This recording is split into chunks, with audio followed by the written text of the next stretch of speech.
तो बेटा ये जो तुम्हारा चैप्टर है 11th में हिंदी कोर और इसका नाम है गलता लोहा। अब गलता लोहा का अर्थ ये है कि किस तरह से परिस्थितियां हमें बदलने पे मजबूर कर देती हैं। तो ये जो तुम्हारे जैसा ही बच्चे की कहानी है, आजकल तो बच्चों के पास बहुत सारी सुख सुविधाएं हैं। तब आज़ादी मिली थी, उस समय हमारा देश बहुत गरीब था और हमारे देश में वर्ण व्यवस्था थी। वर्ण व्यवस्था माने अगर आप बढ़ई के घर में पैदा हो गए तो आपको बढ़ई का ही काम सीखना पड़ेगा, आप पढ़ने नहीं जा सकते। अगर आप ब्राह्मण के घर में पैदा हो गए तो आपको पढ़ना पड़ेगा, चाहे बुद्धि भगवान ने दी हो या ना दी हो। ब्राह्मण के घर में पैदा हुआ है तो विद्वान है, पढ़ेगा। वर्ण व्यवस्था ये थी। ब्राह्मण, क्षत्रिय, वैश्य और शूद्र, 4 वर्णों में हमारा समाज बटा था।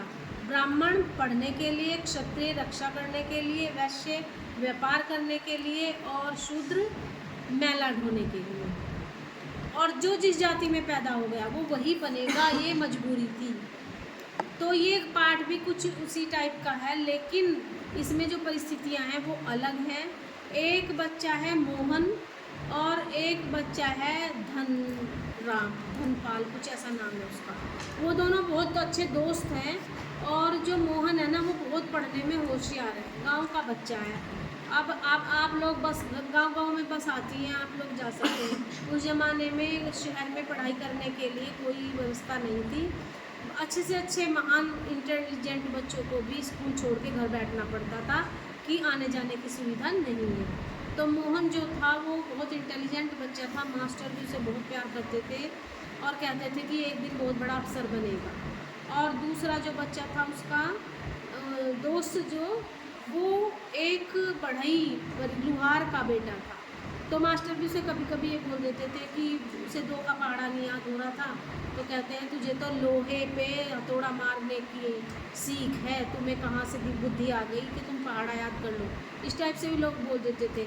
आज के ज़माने में नहीं कोई बोल सकता। आज के ज़माने में तो आपके पास योग्यता, आप किसी भी जाति में जन्मे हैं, आप अफसर बन सकते हैं, आप IAS ऑफिसर बन सकते हैं, डॉक्टर बन सकते हैं। ये चैप्टर उस ज़माने का है। तब सभी लोग क्रिटिसाइज़ कर देते थे कि आप उस जाति गए तो तुम्हारे दिमाग में तो भूसा भरा है। इस तरह से मोहन को टीचर भी बहुत पसंद करते थे और उसके माँ बाप को भी यकीन था कि हमारा बच्चा बहुत बड़ा अफसर बनेगा। आगे क्या होता है वो अगले शोध में बताएंगे।